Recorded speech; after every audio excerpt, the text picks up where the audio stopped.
I'm Pops, and I want to go back. You can see it. 1992, Night of the Sentinels.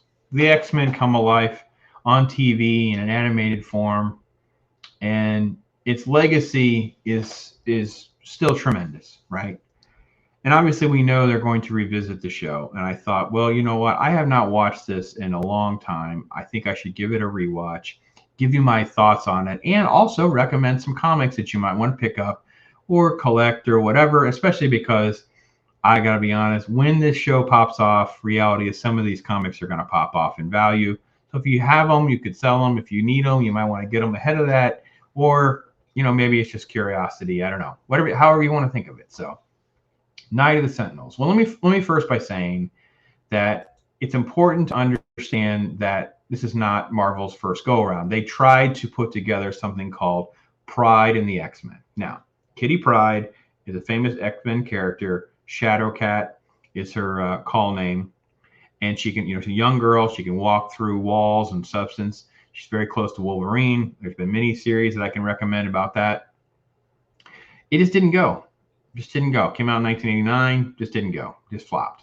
Now, Kitty Pryde is a favorite because Chris Claremont invented Kitty Pryde. He's probably getting residual monies. He is more than happy to use Kitty Pryde over and over and over again, and it does create a nice dynamic in the show. Well, that flopped, so they replaced Kitty Pryde with Jubilee. So Jubilee is a replacement for Kitty Pryde. She was introduced much, much later. It was issue number 244. That's where Jubilee was introduced. And remember, Jubilee, Kitty Pryde before that, but Jubilee is just a plot device for us to have things explained to us. So we'll have to explain Sentinels. We'll have a reason to explain the mutant registration. We'll have to explain some different characters' powers, the comings and goings. So people get really bogged down in Jubilee and her role in all of this. And it really doesn't matter nearly as much as people think it does. It's just a plot device to move us through the X-Men universe. And remember, in the back of your mind, no, Kitty Pryde was who they originally wanted. It would have worked so much better had they used Kitty Pryde. But at the time, it didn't work. The other character that's important to understand is Morph. Morph was created just for the show. Morph does not exist in comic books before this. And Morph was created because they wanted a character that they could kill off, right? So Night in the Sentinel is a part 1, part 2, episode 1, episode 2. In episode 2, there's an attack by the Sentinels. It's tragic, and Morph doesn't make it. They wanted to have stakes. Imagine that in storytelling. Something that seems like it's lost so much in our modern storytelling is stakes. These X-Men can be killed by these Sentinels. These X-Men may not make it. So they wanted to raise the stakes and make sure you and the audience, you the viewer, even the kids, and it was all off camera. It wasn't like, they showed you some graphic thing or anything like that. It was enough to just know there's some stakes.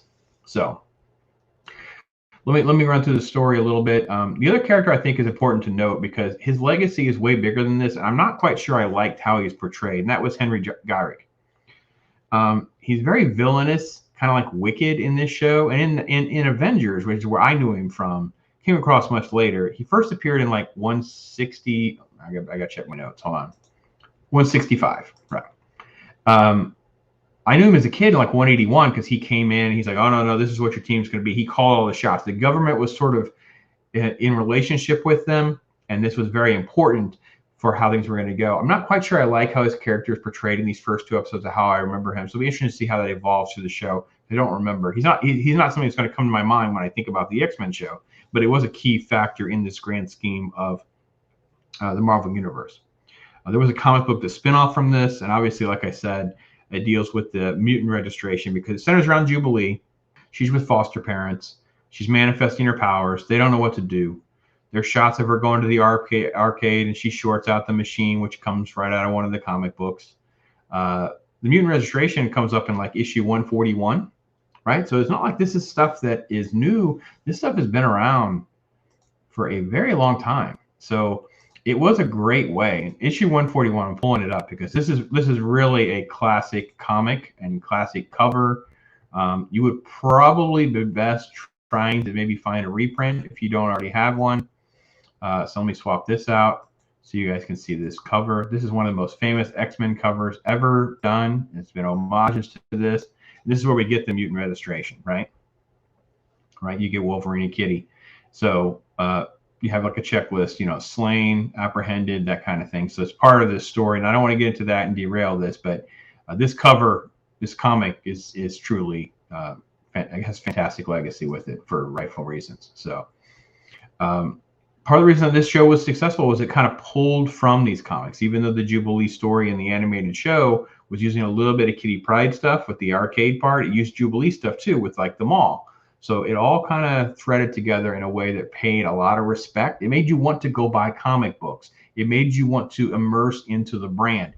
That's how we all felt with the beginning of the MCU, is we wanted more. We wanted to be into the universe.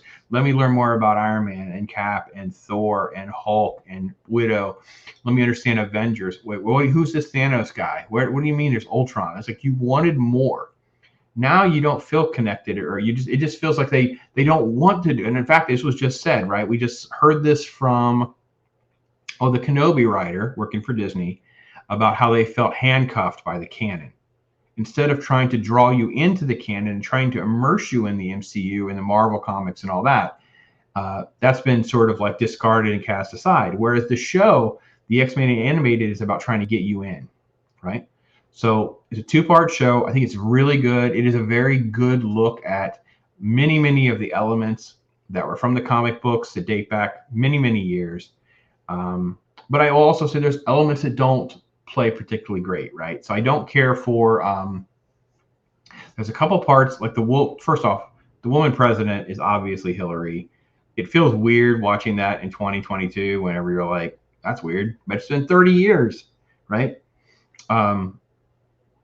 I didn't like, there's a line that's really terrible where they're running and Wolverine says something like, hurry up, we're going to miss dinner, or missing dinner. And I thought that was like the worst line. I couldn't imagine that line. That was just terrible. That line was, the whole episode to me was just sort of like stop for a moment. Like, what just happened? Why did Wolverine say that? So there's also the scene where Wolverine like just gets behind the wheel of a car and drives. And you're just kind of like, well, that's just weird. I don't know, because in the comic books, this stuff kind of happens, but to see them in their costumes just driving, you wonder, like, well, did he stop at the red lights? It's just, there are elements that don't translate well, because in the comic book, you just cut to a different panel and they're where you need them to be. You don't fill in the gaps sometimes. This is another reason why I hated, there's a scene in She-Hulk was like that with, she had the fantasy, right? Because she wanted Daredevil to be there, right?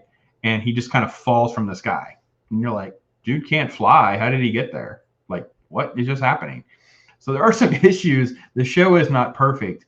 But like I said, it captures the essence of the immersion in the Marvel universe, both the comic books blending with some sort of, entertainment version, in this case being a TV show, and what we ultimately would like in the cinematic universe, where you see, oh, this is a callback to this comic and that comic, and you don't end up with things that are in like stark contrast with one another. Like, it's one thing if it doesn't fit perfect, but it's another thing when they're like radically different and radically changed. They do not match up. So that's my take on it. It's obviously a classic. I want to do more of these episodes. I will try to be getting through a few more episodes and maybe doing a video, maybe not every week, but at least every so often try to do them, because it is 5 or 10 minute video on a couple episodes. I know Magneto is the next one, so I'm very interested to see how that kind of dates for me. Like I said, I have not watched these in a long time. We watched them when my kids were kids, so it's really been a long time since I've actually watched them. I definitely haven't watched them in chronological order since they were kids. So anyway, that's my take on all that. Love to hear your thoughts. I know this is a huge favorite. It's definitely a favorite of mine, and I really enjoyed watching. It felt like it just went by like in like an instant, and they're like 20 minutes a piece. So anyway, I'm Pops. Love to hear your comments and thoughts.